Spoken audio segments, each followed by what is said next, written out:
नमस्कार दोस्तों। तो हम पढ़ रहे थे इंडियन पॉलिटी, भारत की राज्य व्यवस्था।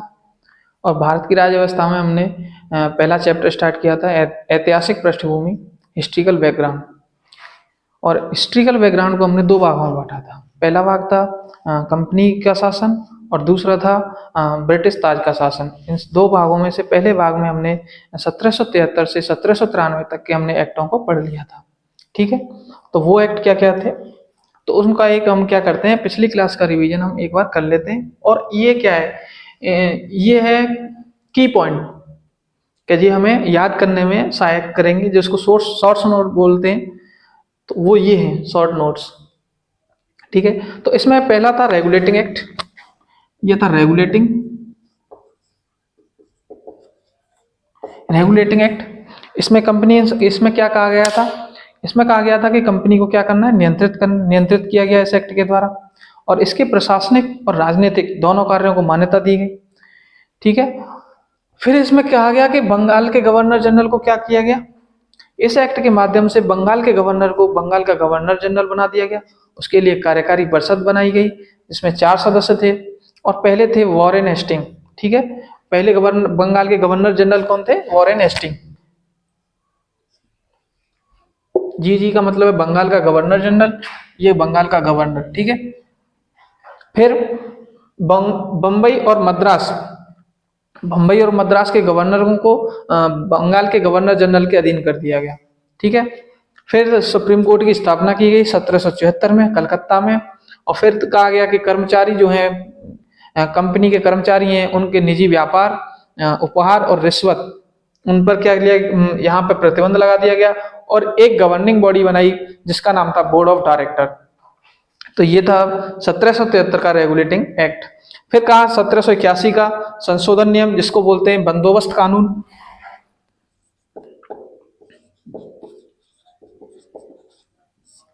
बंदोबस्त कानून भी बोलते हैं।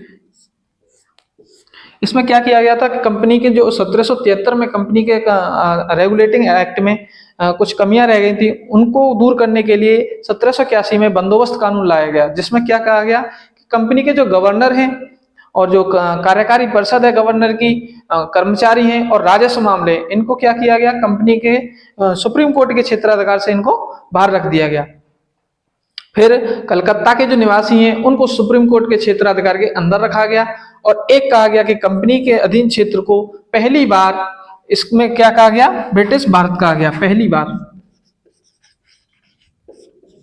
इस एक्ट में पहली बार कंपनी के अधीन क्षेत्र को क्या कहा गया, ब्रिटिश भारत कहा गया। फिर आता है 1784 का पिट्स इंडिया एक्ट।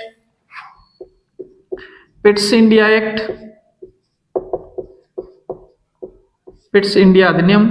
इसमें क्या कहा गया कि कंपनी के कार्यों पर कंपनी पर क्या क्या कार्य थे, व्यापारिक था और प्रशासनिक और राजनीतिक, ये कार्य थे। अब कहा कि कंपनी के राजनीतिक कार्यों को अलग और कंपनी के व्यापारिक कार्यों को क्या कर देते हैं, अलग कर देते हैं। और उनके लिए दो बॉडी बनाई गई, एक था नियंत्रण बोर्ड और एक था निदेशक मंडल। नियंत्रण बोर्ड जो है राजनीतिक कार्यों को देखता था और निदेशक मंडल जो व्यापारिक कार्यों को देखता था। जो 1786 में कॉर्नवालिस को दी गई दो शक्तियां, जो क्या क्या थी, एक तो अधिभावी शक्ति यानी कि कार्यकारी परिषद के निर्णयों को न मानने वाली शक्ति दी गई थी, और एक था सेनापति के जो गवर्नर जनरल बनूंगा और क्या बनूंगा, सेनापति भी मैं बनूंगा। तो इसको कॉर्नवालिस ने कहा था कि मेरे को सेनापति भी बनना है और मैं जो है आपके गवर्नर जनरल भी रहूंगा। फिर 1793 में एक आता है चार्टर एक्ट। फिर चार्टर एक्ट में कहा कि भाई कॉर्नवालिस को जो पहली शक्ति दी गई थी कार्यकारी परिषद के निर्णय को न मानने वाली शक्ति, अधिभावी शक्ति, उसको नेक्स्ट सभी जो आने वाले सभी भविष्य में आने वाले कंपनी के जो गवर्नर जनरल होंगे उनको हस्तांतरित कर दिया गया कि ये पावर उन सभी के पास भी होगी। लेकिन सेनापति वाली क्या है, कार्यकारी परिषद के सदस्य होने की बाध्यता को यहाँ पे खत्म कर दिया गया कि अब सेनापति जो है कार्यकारी परिषद का सदस्य हो भी सकता है और नहीं भी हो सकता है। और कंपनी को क्या दिया गया, 20 वर्षों का एक अधिकार और दिया गया व्यापार करने के लिए। फिर जो नियंत्रण बॉडी थी, नियंत्रण बोर्ड, उसका क्या किया गया, जो है इस एक्ट के द्वारा कहा गया कि नियंत्रण बोर्ड के भुगतान जो है वो कहाँ से किए जाएंगे कि भारतीय राजस्व से किए जाएंगे। तो ये की पॉइंट है, और ये जो है शॉर्ट नोट समझ लो, इनको क्या करना है, नोट कर लेना, और इसके आधार पर आपको याद करने में क्या होगी, आसानी होगी। ठीक है, तो अब हम आगे का पढ़ेंगे 1813 का चार्टर एक्ट। 1813 का चार्टर एक्ट अब कब आ रहा है, तो 20 वर्ष बाद, क्योंकि लास्ट चार्टर एक्ट आया था 1793 में। 1793 के 20 साल बाद 1813 में एक एक्ट आता है जिसको बोलते हैं 1813 का चार्टर एक्ट। तो उसमें क्या क्या प्रावधान थे, तो उनको अब हम पढ़ेंगे। तो 1813 का चार्टर एक्ट,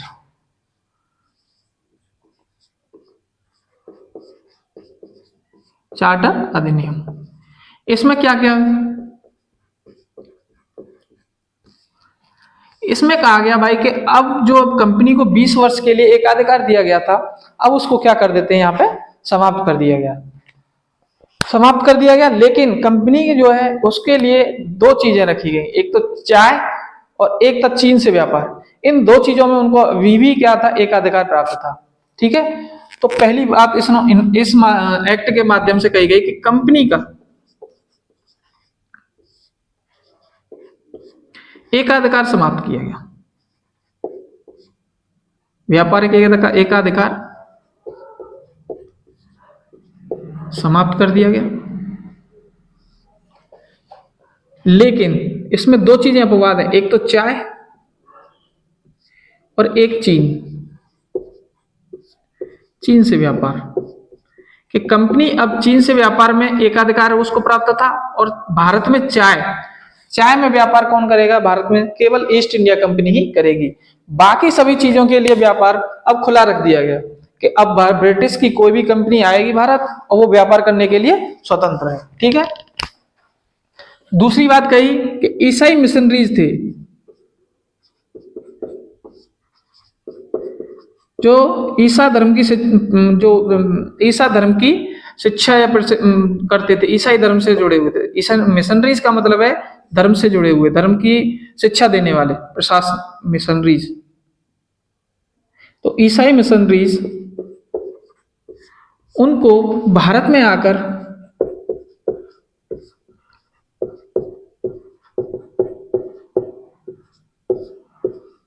लोगों का प्रबुद्ध करने का अधिकार प्राप्त हुआ।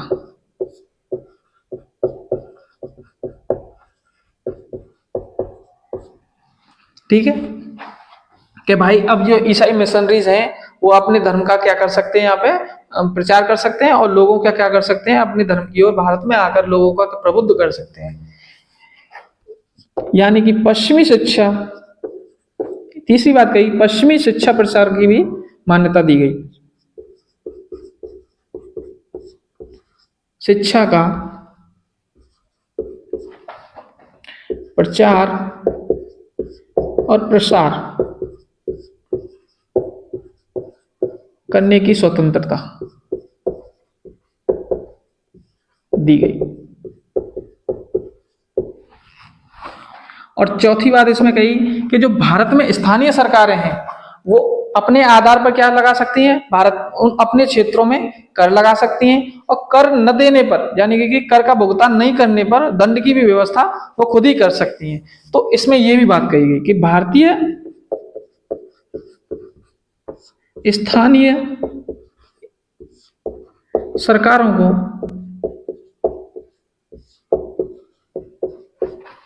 कर लगाने और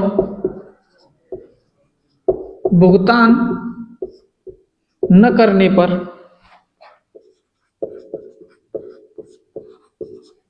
दंड की व्यवस्था दी, कि अब नहीं कोई भुगतान करेगा कर का तो आप अपने हिसाब से दंड भी कर दे सकते हैं। ठीक है, तो ये था 1813 का चार्टर एक्ट। ठीक है, इसमें क्या कहा, मेन चीज तो यही है कि क्या कहा था कि कंपनी के एकाधिकार को क्या किया गया, समाप्त किया गया। लेकिन चाय में व्यापार अभी भी ईस्ट इंडिया कंपनी करेगी, और चीन से भी व्यापार कौन करेगी? ईस्ट इंडिया कंपनी ही करेगी। बाकी के सभी व्यापार भारत के लिए, भारत में सभी कंपनियों के लिए खुले हुए थे। अब आएगा 1833 का चार्टर एक्ट।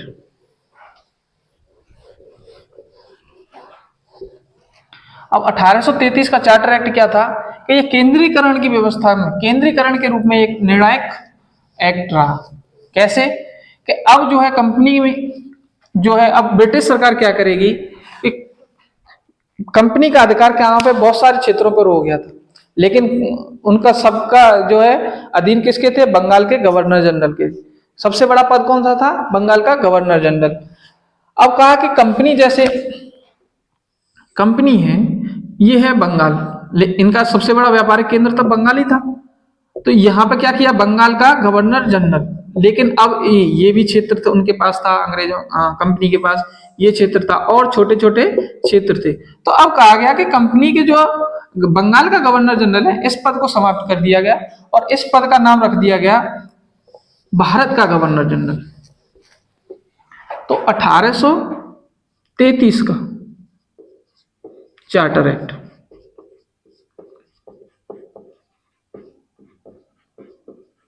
चार्टर अधिनियम, इसमें कहा ये वैसे तो किसके लिए इंपॉर्टेंट ज्यादा है? केंद्रीकरण की दिशा में महत्वपूर्ण,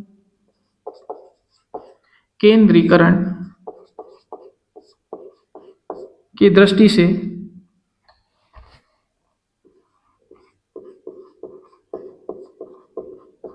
महत्वपूर्ण एक्ट, महत्वपूर्ण अधिनियम।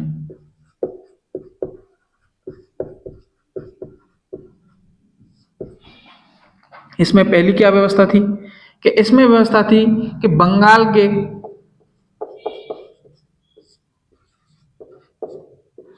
गवर्नर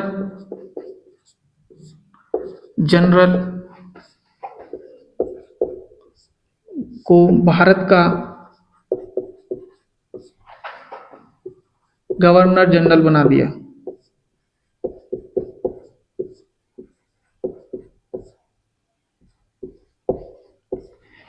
इसमें क्या कहा? भारत के बंगाल के गवर्नर जनरल को भारत का गवर्नर जनरल बना दिया। और इसके लिए क्या थी? पहले व्यवस्था थी 1+3 सदस्यों की कार्यकारी परिषद में, अब एक सदस्य को और बढ़ा दिया, इसका नाम रखा विधिक अधिकारी।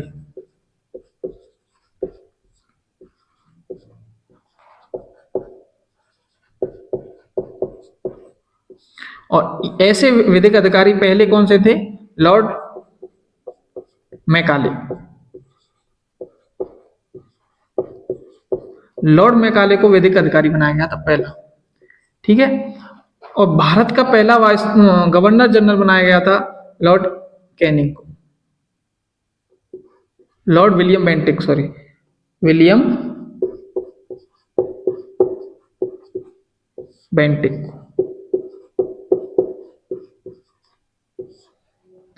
लॉर्ड विलियम बेंटिक, ठीक है। लॉर्ड विलियम बेंटिक क्या थे? पहले भारत के गवर्नर जनरल बने, लेकिन लॉर्ड विलियम बेंटिक भारत में आए थे 1828 में, 1828 में, और इनका कार्यकाल माना जाता है 1828 से 1835 तक।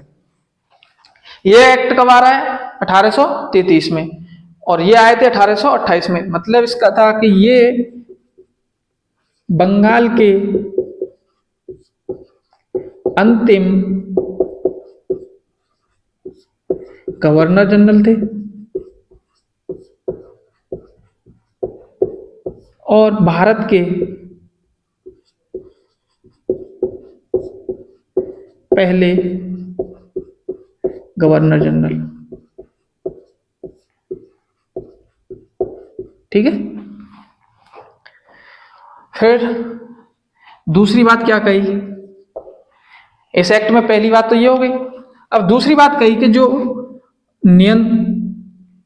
बंगाल के गवर्नर जनरल को भारत का गवर्नर जनरल बना दिया। एक तो बंबई और मद्रास, इसमें विधायी गवर्नर की इनके जो गवर्नर थे, गवर्नर की विधायी शक्तियों को विधायी शक्तियां समाप्त कर दी गई।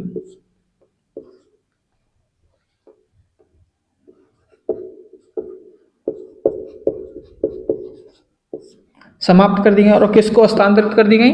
भारत के गवर्नर जनरल के पास। भारत के गवर्नर जनरल को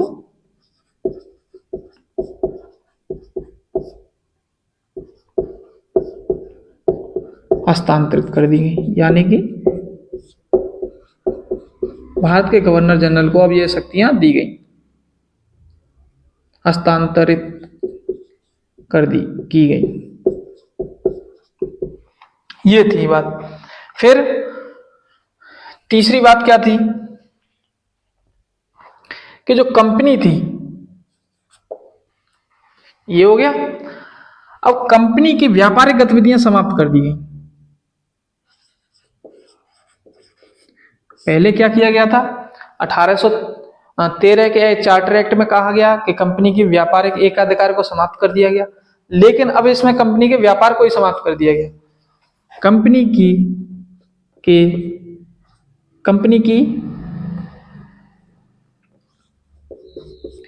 व्यापारिक गतिविधियां समाप्त कर दी गई और कंपनी को समाप्त कर दी गई।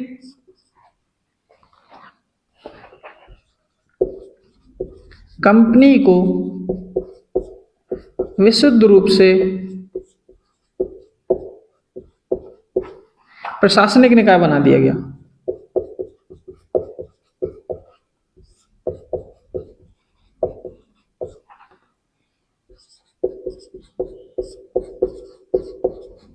कि अब कंपनी क्या करेगी? अब व्यापार नहीं करेगी, अब क्या करेगी? केवल प्रशासनिक निकाय के रूप में कार्य करेगी। अब ये भारत में प्रशासनिक व्यवस्थाओं को देखरेख करेगी। ठीक है, ये कहा गया कंपनी का। और इसमें एक और बात कही गई थी कि सिविल सेवा,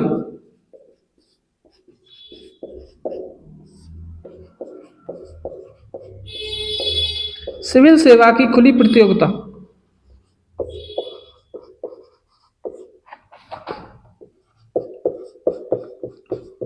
सिविल सेवा की खुली प्रतियोगिता की व्यवस्था की, का प्रावधान किया। व्यवस्था या प्रावधान इस एक्ट के द्वारा किया गया। इसमें सिविल सेवा की खुली प्रतियोगिता की व्यवस्था की थी, लेकिन लेकिन कंपनी की क्या थी? गवर्निंग बॉडी थी, और उसने क्या किया था? उसने सिविल सेवा के इस व्यवस्था को क्या किया था? विरोध किया था। तो इसलिए ये व्यवस्था लागू नहीं हो पाई थी। तो कंपनी की बोर्ड ऑफ डायरेक्टर ने कंपनी के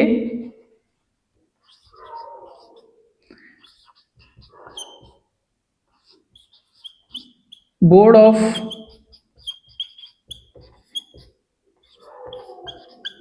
डायरेक्टर के विरोध के कारण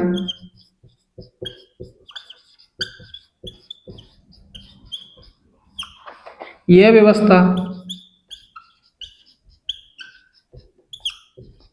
लागू नहीं हो पाई। ठीक है, तो ये 33 के एक्ट में क्या क्या कहा गया? ये केंद्रीयकरण की दृष्टि से एक महत्वपूर्ण एक्ट था। इसमें क्या किया गया? इसमें बंगाल के गवर्नर जनरल को भारत का गवर्नर जनरल बना दिया गया, और इसकी कार्यकाली परिषद में 4 तो पहले सदस्य थे ही, एक सदस्य जोड़ा गया जिसको बोला गया विधिक अधिकारी, और वो विधिक अधिकारी थे लॉर्ड मैकाले। पहले भारत के गवर्नर जनरल बने लॉर्ड विलियम बेंटिक, जो बंगाल के अंतिम गवर्नर थे और गवर्नर जनरल थे। और भारत के पहले गवर्नर जनरल कौन बने? William Bentinck. बंबई और मद्रास की जो गवर्नरों की जो विधायी शक्तियां थी, उनको उनसे समाप्त कर दिया गया, और ये शक्तियां किसको दे दी गई थी? भारत के गवर्नर जनरल को। कंपनी की व्यापारिक गतिविधियों को समाप्त कर दिया गया और कंपनी को क्या किया गया, विशुद्ध रूप से प्रशासनिक निकाय बना दिया गया। प्रशासनिक निकाय बना दिया गया यानी कि अब कंपनी क्या करेगी, केवल प्रशासन का काम करेगी। सिविल सेवा के लिए एक खुली प्रतियोगिता की व्यवस्था की थी, लेकिन बोर्ड ऑफ डायरेक्टर ने इसका विरोध किया, जिसके कारण जैसे ये व्यवस्था लागू नहीं हो पाई। ठीक है, तो अब पढ़ेंगे हम अगला 1853 का चार्टर अधिनियम। ये कंपनी का लास्ट अधिनियम है। कौन सा? 1553 का चार्टर अधिनियम।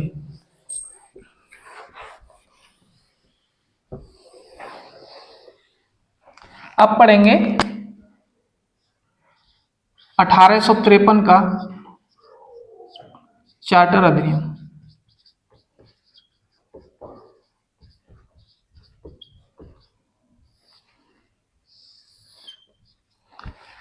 तैतीस वाला था केंद्रीकरण की दृष्टि से महत्वपूर्ण अधिनियम था, लेकिन ये था संवैधानिक दृष्टि से। तो ये संवैधानिक निकाय की दृष्टि से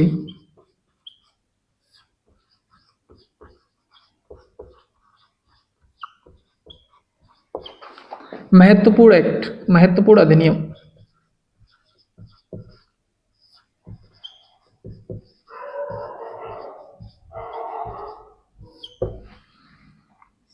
संवैधानिक निकाय यानी कि अब ये संविधान ढांचे में क्या करेंगे, परिवर्तन करेंगे। उसमें क्या किया गया था, केवल उसके केंद्रीय प्रशासन में जो है उसकी व्यवस्था की थी।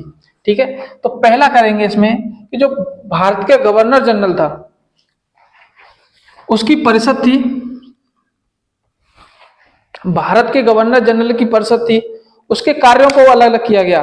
कौन कौन से कार्य? वैधानिक और प्रशासनिक कार्यों को, जो कानून बनाने के थे और कानून को लागू करने के कानून को लागू करने के जो काम थे उनको अलग अलग कर दिया गया। ठीक है, तो पहला काम किया भारत के गवर्नर जनरल की परिषद, उसके थे विधायी कार्य, विधायिका से संबंधित कार्य थे, उनको अलग किया, और प्रशासनिक कार्यों को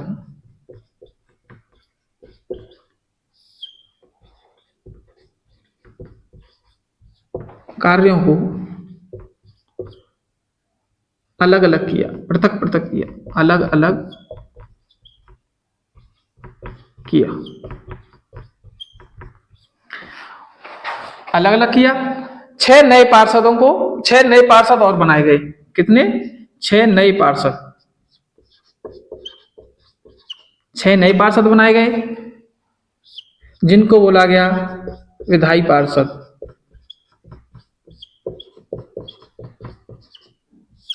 ठीक है, इन नए पार्षदों को गवर्नर जनरल की परिषद के जो सदस्य थे उनको बोलते थे सरकारी सदस्य।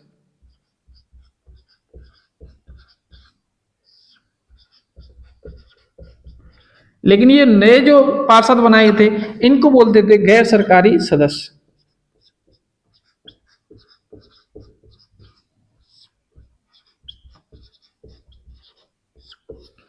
ठीक है, अब ये क्या थे? विधायी पार्षद।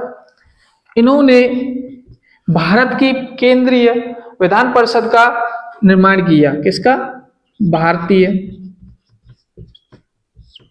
विधान परिषद।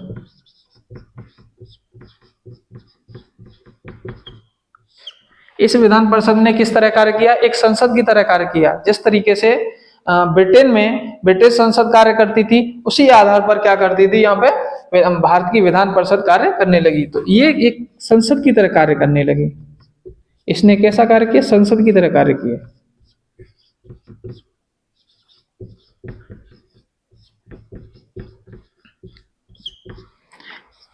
ठीक है, अब दूसरा कार्य था, एक तो हो गया कि इसमें क्या किया गया, गवर्नर जनरल की परिषद के कार्यों को अलग किया गया और 6 नए पार्षद जोड़े गए जिनको बोले विधान पार्षद। और ये विधान पार्षदों ने मिलकर एक भारतीय विधान परिषद का निर्माण किया और जिसकी क्या थे, संसद की तरह कार्य किया।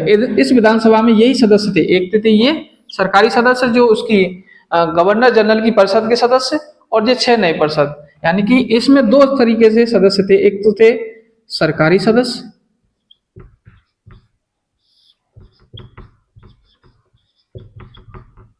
और एक थे गैर सरकारी सदस्य।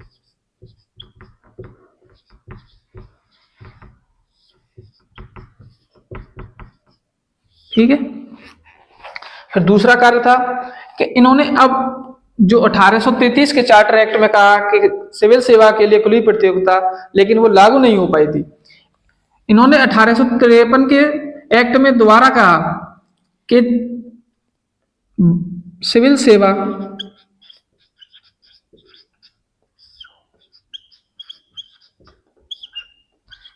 सेवा के लिए खुली प्रतियोगिता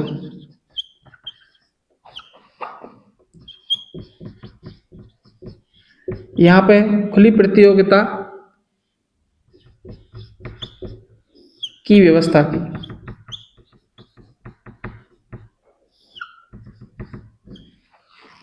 और एक 1854 में मैकाले समिति बनाई गई, सिविल सेवाओं के संबंधित भारतीय सिविल सेवाओं की मैकाले समिति।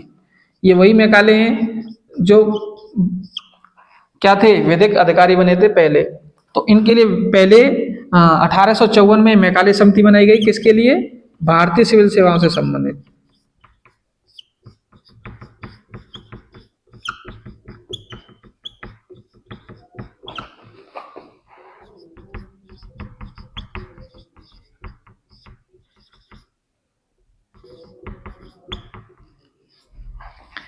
और तीसरा कार्य किया कि भारत की केंद्रीय विधान परिषद में स्थानीय प्रतिनिधित्व प्रारंभ किया। यहां से कि जो ये भारत की केंद्रीय या फिर विधान परिषद है, इसमें स्थानीय प्रतिनिधित्व यानी कि लोकल प्रांतों से जो है सदस्य चुने गए थे।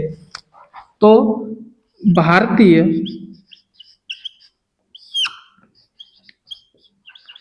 विधान परिषद में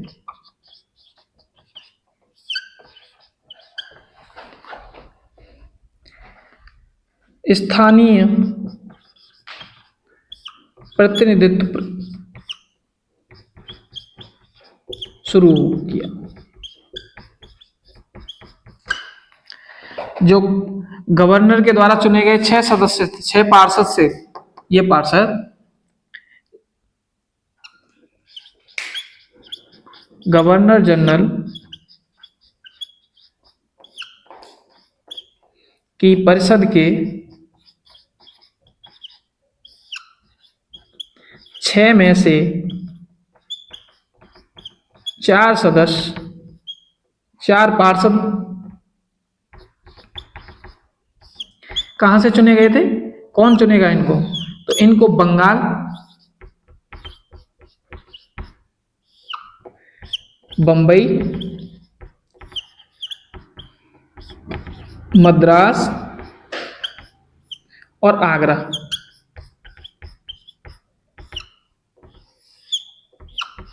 आगरा की स्थानीय प्रांतीय सरकारों द्वारा। ठीक है। तो ये था 1853 का चार्टर एक्ट। इसमें कहा गया कि ये कैसे था, ये संवैधानिक निकाय की दृष्टि से एक महत्वपूर्ण अधिनियम था। इसमें क्या किया कि भारत के गवर्नर जनरल के जो थे परिषद के सदस्य थे, परिषद का जो कार्य था उनको विधायिका और प्रशासनिक कार्यों को अलग अलग कर दिया गया। 6 नए पार्षद बनाए जिनको विधायी पार्षद कहा गया। और विधायी पार्षद उन्होंने क्या किया कि भारत की केंद्रीय और विधान परिषद का निर्माण किया, जो संसद की तरह जिसने कार्य किया था। इसमें सरकारी और गैर सरकारी दोनों तरह के सदस्य थे। गैर सरकारी जो नए 6 पार्षद चुने गए थे वो, और सरकारी जो गवर्नर जनरल की परिषद के सदस्य थे। इसमें सिविल सेवाओं के लिए खुली प्रतियोगिता का व्यवस्था की थी और 1854 में मैकाले समिति बनाई गई थी भारतीय सिविल सेवा से संबंधित में। फिर तीसरा, भारतीय विधान परिषद में स्थानीय प्रतिनिधित्व प्रारंभ किया गया और जो गवर्नर जनरल के जो 6 नए पार्षद चुने गए थे उनमें से 4 सदस्य बंगाल, बंबई, मद्रास और आगरा के स्थानीय सरकारों द्वारा चुने जाने थे। ठीक है। तो अब क्या हुआ, अब होती है 1857 की क्रांति।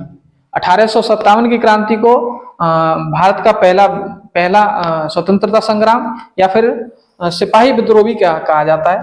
तो इसमें कंपनी को क्या किया गया था, इसके बाद कंपनी के शासन को समाप्त कर दिया गया था। 1857 की क्रांति के बाद कंपनी के शासन को समाप्त कर दिया गया और अब ब्रिटिश सरकार का डायरेक्ट शासन कहाँ आ गया, भारत में। भारत के शासन को अब कौन करेगा, ब्रिटिश सरकार, यानी कि उस समय थी महारानी विक्टोरिया, तो उनके हाथों में ये प्रत्यक्ष रूप से उनके अधीन भारत का शासन चला गया। ठीक है, तो अब हम पढ़ेंगे क्या, ब्रिटिश ताज का शासन।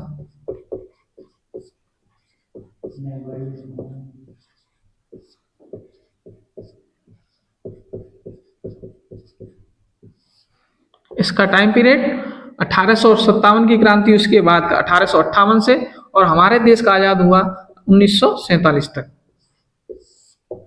ठीक है, तो 1858 में ये एक एक्ट लेके आते हैं, 1858 का भारत शासन, भारत सरकार अधिनियम।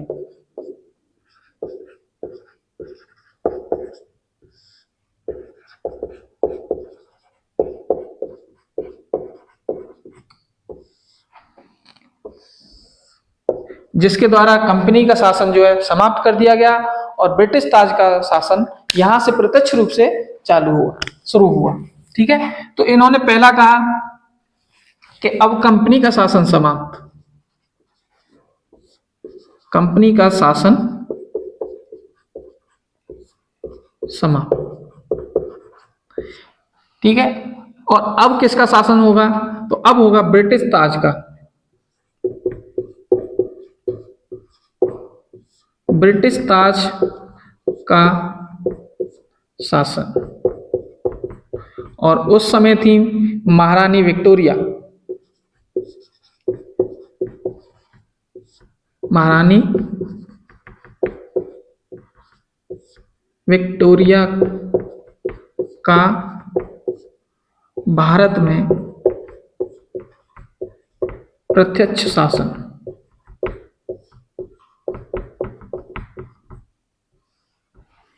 ठीक है, इस एक्ट को क्या एक और कहते हैं, क्या कहते हैं कि प्रशासनिक,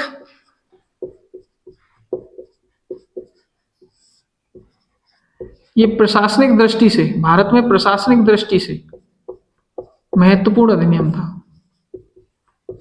ये एक दो एग्जाम में पूछ लिया गया है कि प्रशासनिक दृष्टि से महत्वपूर्ण अधिनियम कौन सा था, तो वो था 1858 का भारत शासन अधिनियम। फिर जो भारत में गवर्नर जनरल का पद था उसको समाप्त कर दिया गया।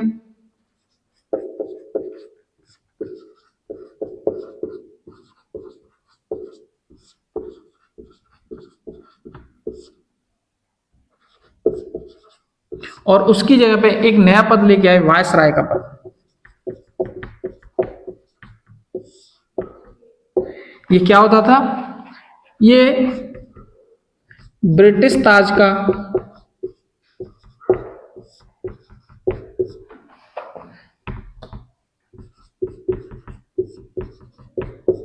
भारत में प्रत्यक्ष प्रतिनिधि।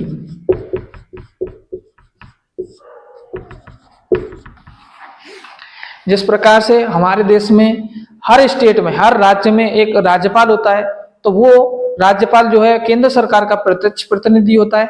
इसी आधार पर यहाँ ऐसे ही यहाँ पे क्या था, वायसराय का जो पद था ब्रिटिश सरकार का जो था वो प्रत्यक्ष प्रतिनिधि था।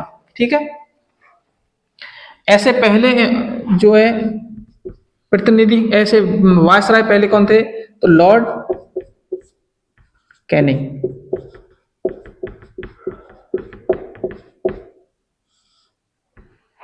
ठीक है, फिर दूसरी बात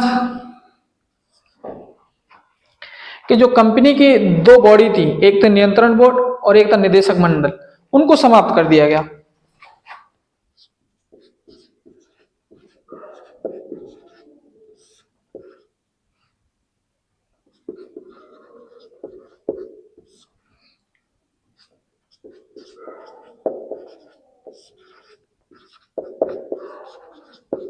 नियंत्रण बोर्ड क्या करता था, जो है राजनीतिक कार्यों को देखता था, राजनीतिक कार्यों के लिए, और निदेशक मंडल जो व्यापारिक कार्यों के लिए देखता था। इनको समाप्त कर दिया गया।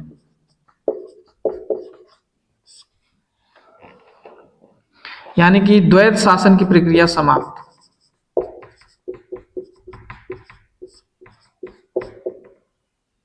व्यवस्था समाप्त कर दी। फिर एक नए पद का सृजन किया जिसको बोलते हैं भारत का राज्य सचिव। भारत का राज्य सचिव कैबिनेट मंत्री होता था ब्रिटिश सरकार का।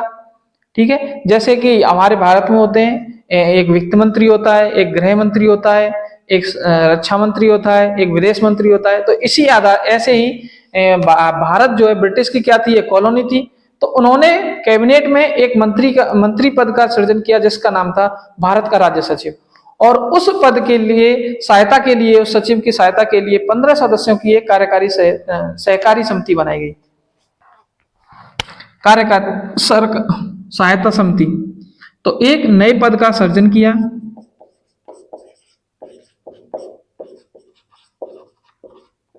जिसका नाम था भारत का राज्य सचिव।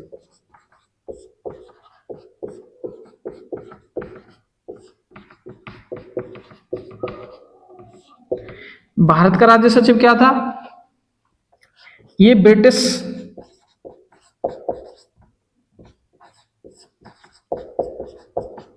सरकार का कैबिनेट मंत्री, एक कैबिनेट मंत्री होता था। और इसकी सहायता के लिए 15 सदस्य की सलाहकारी परिषद,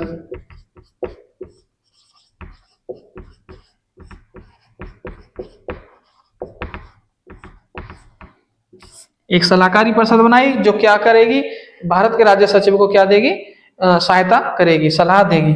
ठीक है, तो ये थे 1858 के भारत सरकार अधिनियम के प्रावधान। क्या क्या था कि कंपनी का शासन समाप्त कर दिया गया, अब ब्रिटिश ताज का शासन था, और महारानी विक्टोरिया भारत में प्रत्यक्ष शासन था, शासन हो गया। फिर भारत के गवर्नर जनरल पद का समाप्त कर दिया गया, पद समाप्त। और क्या किया गया, एक वायसराय का पद बनाया गया जिसको क्या कहते थे, ब्रिटिश ताज का प्रत्यक्ष प्रतिनिधि। और ऐसे पहले थे लॉर्ड कैनिंग। निदेशक मंडल और निदेशक बोर्ड को समाप्त कर दिया गया, द्वैध शासन की व्यवस्था को यहाँ पे समाप्त किया गया, और एक नया पद बनाया गया जिसका नाम था भारत का राज्य सचिव या भारत का सचिव, जो कैबिनेट मंत्री होता था ब्रिटिश सरकार का। और इसकी सहायता के लिए 15 सदस्यों की एक सलाहकारी समिति बनाई, परिषद बनाई। ठीक है, अब 1858 के बाद में अब ब्रिटिश सरकार को लगा कि अब भारतीयों को क्या देना चाहिए, कानून बनाने की प्रक्रिया में उनको प्रतिनिधित्व देना चाहिए। तो इसीलिए ब्रिटिश सरकार जो है 1861, 1892 और 1819 में भारत परिषद अधिनियम लेकर आती है। ठीक है, तो पहला एक्ट इसमें आता है 1861 का भारत परिषद अधिनियम।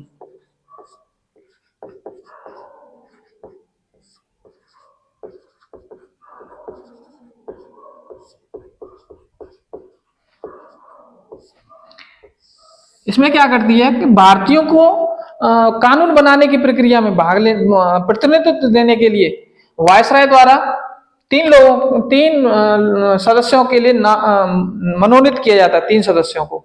ठीक है, तो पहली बात कि कानून बनाने की प्रक्रिया में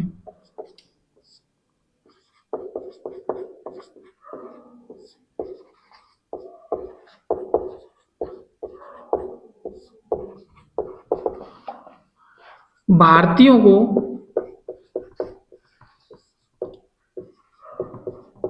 प्रतिनिधित्व दिया गया।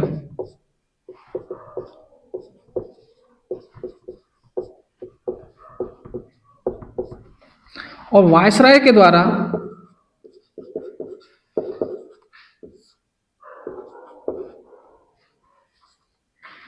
तीन गैर सरकारी सदस्य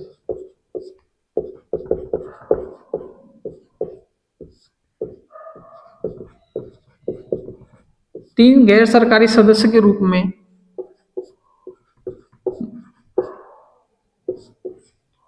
किन किन तीन लोगों को, एक तो बंगाल के, सॉरी बनारस, बनारस के राजा, बना 1862 में, कब 1862 में बनारस के राजा, पटियाला के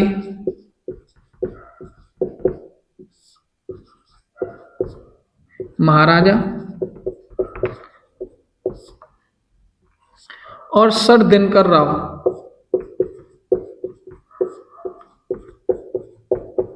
इनको मनोनीत किया। कब? 1862 में। लेकिन ये प्रावधान 1861 में किया। तो वायसराय ने तीन गैर सरकारी सदस्यों के रूप में बनारस के राजा, पटियाला के महाराजा और सर दिनकर राव को मनोनीत किया।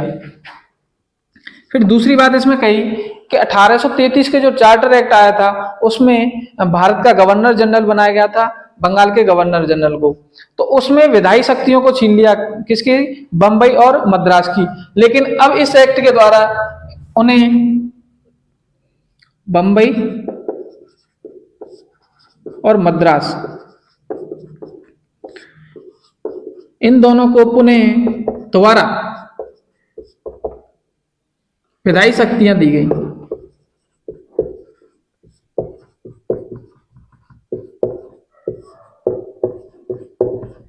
कि पहले 1833 का जो चार्टर एक्ट आया था उसमें इनकी जो है विधायी शक्तियों को, गवर्नर की विधायी शक्तियों को क्या किया गया था? समाप्त कर दिया गया था। लेकिन जो 1861 के भारत परिषद अधिनियम के द्वारा ये शक्तियां बंबई और मद्रास के गवर्नर को दी गई। ठीक है।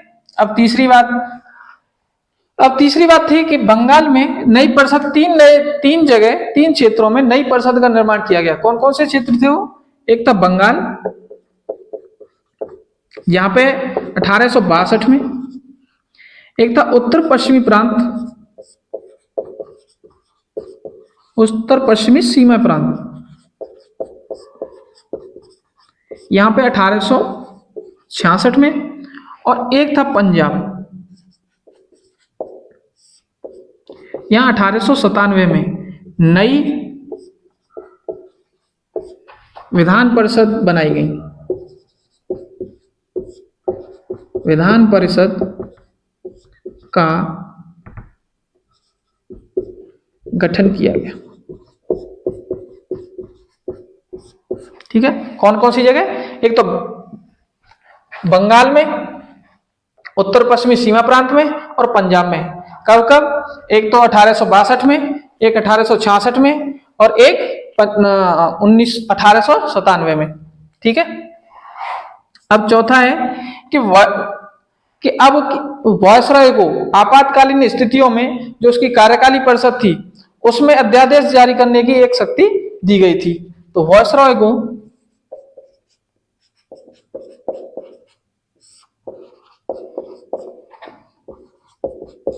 आपातकालीन स्थिति में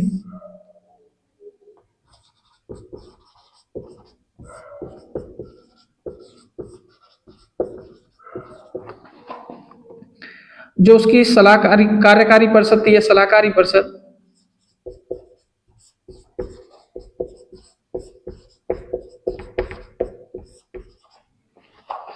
सद की बिना सहमति के